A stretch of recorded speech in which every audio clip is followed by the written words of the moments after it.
Il est 9h30. On passe maintenant au journal des médias avec Adrien Lemaître. Bonjour. Bonjour Thomas, à la une aujourd'hui, l'émission de TF1 Bienvenue chez nous doit faire face à un décès.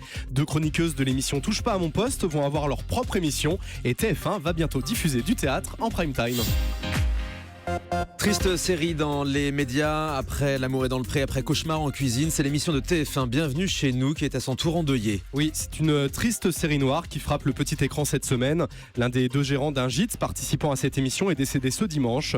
Jean Richard avait participé aux côtés d'Yvan à l'émission tournée en juin dernier et programmée toute la semaine sur TF1. La diffusion de l'émission a pourtant été maintenue. TF1 s'est rapproché de la famille et des proches pour savoir s'ils acceptaient le maintien de la diffusion. Après avoir obtenu leur accord, la chaîne a tenu à lui rendre un hommage en début de programme. L'émission a bien été diffusée donc hier. Et de son côté, Philippe Etchebest réagit à la mort du restaurateur de Cauchemar en cuisine. Oui, comme nous vous en parlions hier, Jean-Michel Rétif, restaurateur et participant à l'émission d'M6, a été retrouvé mort. Le chef Philippe Etchebest, qui avait volé à son secours pour redresser son restaurant, parle ce matin dans les pages du Parisien. Il dit être beaucoup touché par ce drame et qu'il s'est entretenu avec la fille et l'épouse du restaurateur par téléphone. Cette même épouse qui a également réagi sur Facebook en remerciant les nombreuses personnes qui ont posté des messages. Suite à sa mort, une enquête a été ouverte.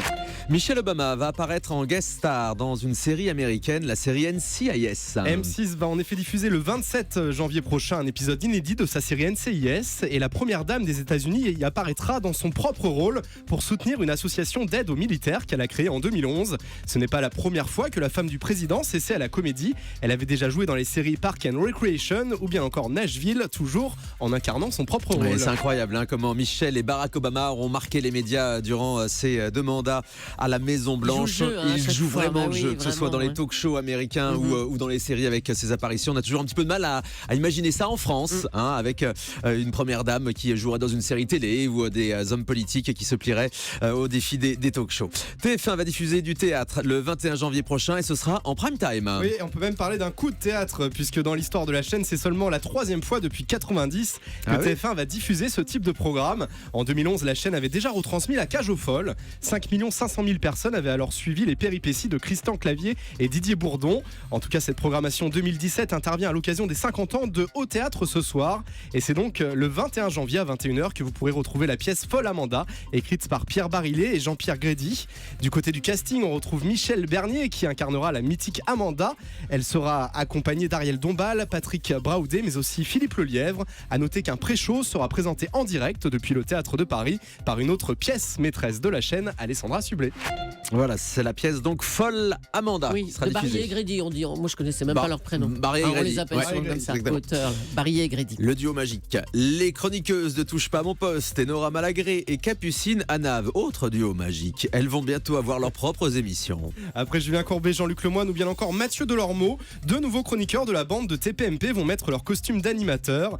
Nora Malagré sera le 23 janvier à la tête d'une nouvelle émission, Le Van. Elle sillonnera les rues de Paris en 2e partie de soirée sur C-Star, en compagnie de l'humoriste Ahmed Silla. De son côté, Capucine Anave, ex-candidate de télé-réalité et recrue 2016 de TPMP, a gagné le mois dernier en direct son prime sur C8. Elle présentera donc sa première émission en février avec parmi les chroniqueurs un certain Cyril Hanouna. Il l'annonce effectivement hier en direct dans Touche pas à mon poste. France 2 va bientôt proposer un jour un destin spécial consacré à la talentueuse Barbara. Ce sera un document inédit que va proposer France 2 le dimanche 22 janvier prochain à 23h15. Laurent Delahousse va revenir sur le répertoire, l'interprétation mais aussi la relation de Barbara avec son public. Grâce à des images d'archives et des témoignages inédits, nous allons ainsi découvrir la vie intime d'une petite fille menacée par la guerre.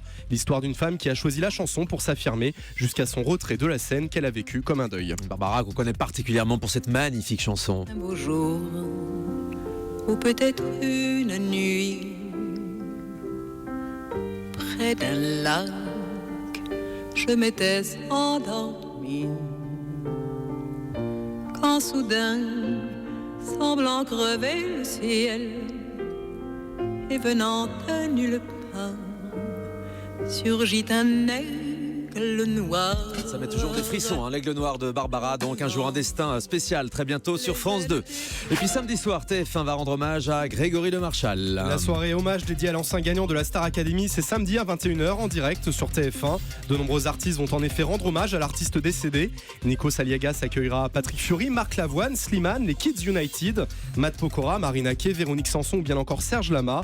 Cette soirée sera à l'image de Grégory, placé sous le signe de la musique, mais aussi du rire, avec la présence présence de Jeff Panaclock qui viendra lui aussi encourager les dons en faveur de l'association Grégory Le Marchal qui lutte contre la mucoviscidose. Pierre et Laurence Le Marchal seront d'ailleurs demain sur Europe 1 aux côtés de Francesca et Karima Charny dans cette émission de 9h à 10h. Oui, exactement. Une émission spéciale demain qu'on vous propose consacrée à Grégory Le Marchal 10 ans après sa disparition. Nous serons avec les parents de Grégory. On parlera évidemment de ce combat contre la mucoviscidose avec l'association Grégory Le Marchal. Ne manquez pas le rendez-vous demain 9h-10h sur Europe 1. Et puis une information économique, le producteur du mythique Hélène et les garçons AB Group pourrait être racheté. AB Group, producteur d'Hélène et les garçons mais aussi du Club Dorothée et des sitcoms phares des années 90 est en discussion avec plusieurs sociétés. Parmi ses éventuels racheteurs, Media One, le groupe de médias créé par Xavier Niel, Mathieu Pigasse et Pierre-Antoine Capton.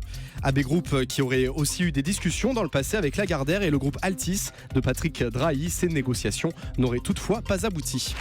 Iris Mittenard, Miss France 2016, favorite pour Miss Univers. Miss Univers, c'est la version mondiale de notre concours Miss France. Et c'est le 30 janvier que l'émission se déroulera en direct des Philippines. Et selon les bookmakers du monde entier, notre Française Iris fait partie des favorites. Elle est dans les premières places des pronostics.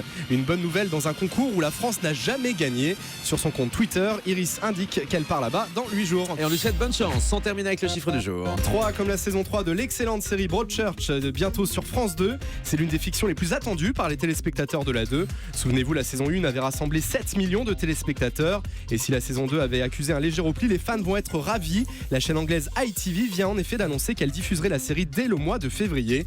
Le créateur du show annonce que cette saison sera la dernière et que nous découvrirons une ultime intrigue avec d'anciens mais aussi des nouveaux personnages. Nul doute que France 2 programma la diffusion de la série dans la foulée pour éviter à cette série d'être trop regardée en streaming. La chaîne pourrait ainsi la programmer au printemps si l'on se base sur les diffusions des 2 précédentes saisons. On a hâte de voir ça. En tout cas, j'avais adoré Broadchurch, cette série française, et vous aussi. Ça va cartonner sur France 2. Merci Adrien Lemaître.